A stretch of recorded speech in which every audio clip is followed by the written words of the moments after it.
Addison, you guys have had a couple practices. You guys get ready for this game. What have you seen from the players so far as they get ready for taking on Georgia Tech? The biggest thing is their excitement and their eagerness to get out back on the practice field, because obviously you have guys around the country that are opting out of different bowl games, and I think that's something that's becoming fairly common, depending on how big or how small the bowl game perception-wise that guys are involved in. But I think our guys are excited about it. It's a game. Obviously, it's not as warm as it normally is in Florida, but it's a lot warmer than what it has been in the bowl game that we played in last year. So the guys are fired up about it, and we're playing a pretty good opponent, so that helps as well. You mentioned that opt-outs. You obviously don't have Corey because he went in the transfer portal, but what does it say to having a lot of your guys back to want to play in this bowl game and want to finish up their careers around? I think it's a testament to the time that those guys have spent here, what playing at this place means to them. I also think having to play an opponent like a Georgia Tech, who's a pretty good football team, a pretty explosive offense, and just finishing with their brothers, just the camaraderie and the brotherhood that those guys have created in the locker room with several of those guys and during their time here. So it's a big deal, and I'm very excited about it. We saw Georgia Tech last year. In what ways are they similar in setup, and in what ways are they different with Haynes King playing quarterback on this time around? They're allowing Haynes King to run the football a lot more than what they did in the past. Him and the quarterback they had last year were pretty similar, just athletic, big guys, can run, big arms, can throw the ball down the field. But I think they're getting Haynes King involved in the run game a lot more with quarterback runs, more so than they did last year with the last quarterback. I wanted to ask you you can talk about guys opting out, but if you look at a guy like Tremont Morris-Brash, who's been here for 5 years, he's kind of a rarity almost now in college football where he's in the same school. What have you seen from him and during your time with him, and what makes him kind of a special player? Just his personality and just how affectionate he is. He's a guy, he's always on the high, regardless whether you're on a 5-game win streak or a 5-game losing streak. He's always that same guy, and I think just having that positive attitude, that positive mindset that he brings to the practice field, brings to the meeting rooms and to the locker room every day is just infectious, and it definitely helped us get through some of the tough patches during the season.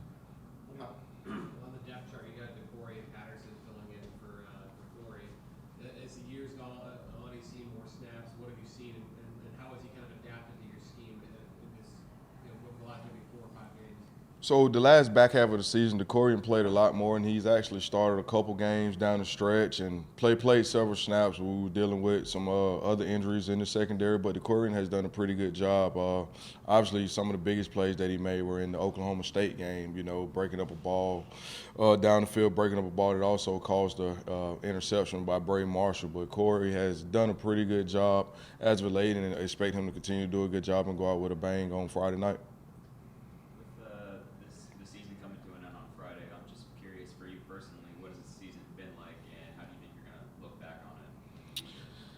It's a lot of ups and downs, to be honest with you. A lot of growing for myself, from the defense, and just a lot of great experiences. Whether they were good or bad, you always use certain situations to learn from and not dwell on the bad. And I think looking back on it, it's going to be some things that we could have did different schematically. I could have did different call-wise, and that's kind of every year you go back and look on it. But in the end, the biggest thing is finishing out this thing strong. You end up winning your last 4 or 5 and playing pretty well, so that'll give you momentum going forward in the recruiting game and obviously going into next season. You talked about the momentum. How important is it to get this 7th win to keep the ball rolling? It's huge. Again, we had a rough patch during the middle of the season, but if you can finish this thing winning the last 4 out of 5, that's a pretty good feat for you to overcome. And you're talking football and athletics a lot about the adversity that you deal with and overcoming different things. Well, we just did that, and obviously we want to finish it out strong to put the icing on top of the cake. With that being said, is there anything that you personally learned this year that you'll take into maybe to switch adjustments or things like that going into year 2 of the Big 12? Yes, it's several things I've learned, whether it was schematically, whether it was personnel-wise, and obviously us going into a new league, we were learning the league as well. And the league, it was a little different from what we initially thought it was. You know, traditionally it's been a big-time passing league, which guys still throw the football in this league, but it's a lot more 12 personnel. It's a more physical league, and that has to do with a lot of the new head coaches that are coming to the league, some being defensive head coaches, some being like Coach Malzahn, who's an offensive guy, but hangs his hat on running the football, and so that's definitely the biggest part. From a personnel-wise, how we can use guys different and some of the different body types that we need to survive in this league, and I think we'll definitely be better from it moving forward. It's an exciting day as well. I mean, you get 4 defensive backs join in. Obviously, Jalen Hayward kind of being the headliner. What do you like about the group that you've brought in, and how can they adjust and further add depth to that unit? So I think the biggest thing with those were guys, and I know during the rough patch during the middle of the season, everybody kept asking, well, how's recruiting going? How's recruiting going? Those guys were always here and always around each other, so I think the camaraderie amongst them guys and the brotherhood that they've created over the last few months is huge coming in. It's huge in the locker room, and it's huge that those guys are going to all be here and get to start that work together and start on this journey, and they know that it's spots that they can come in and potentially have an immediate impact in. So definitely excited that those guys got their NLIs in and ready to coach them for sure. You were instrumental in the Hayward recruiting in particular. So can you just kind of lay out how that played out over the summer and the seeds that were sown to eventually make the flip from Georgia? Yeah, so it really goes all the way back to when we first got here, and Coach Malzahn saying, hey, we want to recruit the top guys. And getting here, we were kind of late on that first class, but with a guy like that was younger, just building a relationship with him, building it with his mom. I knew his high school coach pretty well from years ago, and just staying consistent with him, to be honest with you. He committed to Georgia. Hey, man, that's cool. We get it. But we're not going to start recruiting. You're right down the road. So still getting them over for the different junior days, getting them over to games, getting them over to just come hang out. And it paid dividends in the end. You know, the situation at Georgia, it was what it was, but we were always right there in his corner, and he felt the loyalty, he felt the genuineness in the relationship that we had with him, and we were able to flip him in the end, and glad we was able to sign him today. Him and Jacob and Christian, you would agree, and they all seem like kind of like interchangeable parts. They played multiple spots in the secondary. Do you have a vision for them specifically, or is it just kind of getting them on campus and then seeing what they're going to do? With Jalen, we're probably going to start him on the outside at corner. To be honest with you, he's a longer guy that can run, so we're going to probably start him on the outside. Christian is a guy that could potentially play in the slot or play the field safety spot. And then with Jacob, he probably would play in the slot, could move to the safety spot as well, but thinking about starting him in the slot as of now. You mentioned going through that rough patch, you know, and on the recruiting trail and talking to these kids. I mean, obviously they're paying attention. They watch the games. They see what's going on. How difficult really was it? I mean, you mentioned all these guys stuck with it, but Correct. How difficult really was it during that rough patch to keep these guys, you know, the recruits kind of, you know, hey, this is just a little patch and we're going to get through it type mentality?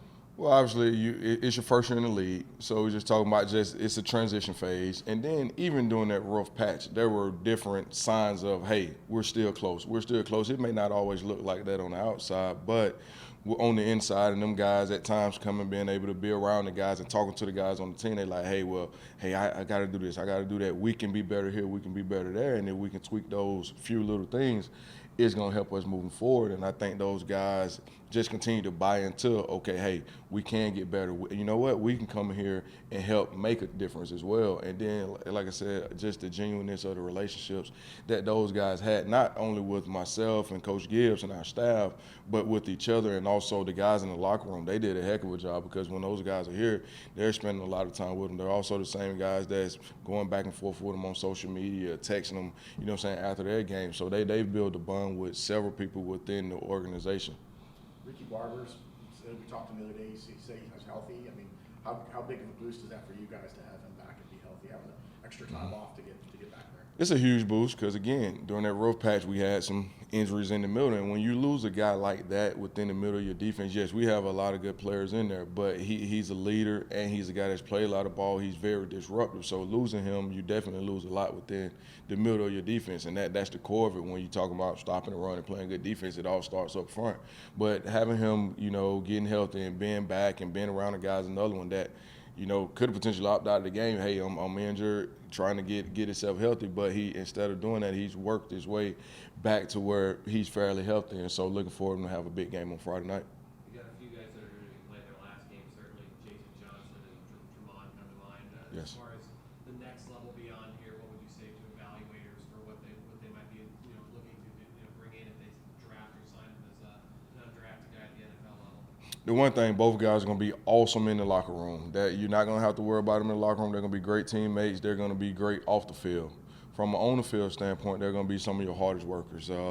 Tremont, he's a guy that loves to practice, and I've never seen that like it. It don't matter. He's always on the high, and he loves to practice, and he's a guy that can come off the edge and rush the passer. Everybody's looking for a pass rusher, so he's going to be that juice guy off the edge that every NFL team's looking for. Jason Johnson, I always say that he's that guy that's like the Patriot way. He's not going to be flashy with anything. He's going to come in, he's going to work his tail off. He's going to be the first in the building, the last one to leave. And on the practice field, I've never seen nothing like it. Like I say, Drop is a high energy guy all the time, and he goes hard in practice, but Jason is on a whole nother level. So he's definitely going to immediately be one of the hardest workers on that team. And I do think whether he's drafted, which I think he should be, but even if he's not, 'cause it's not my decision to make, but if he ends up in somebody's camp, he's going to make a roster.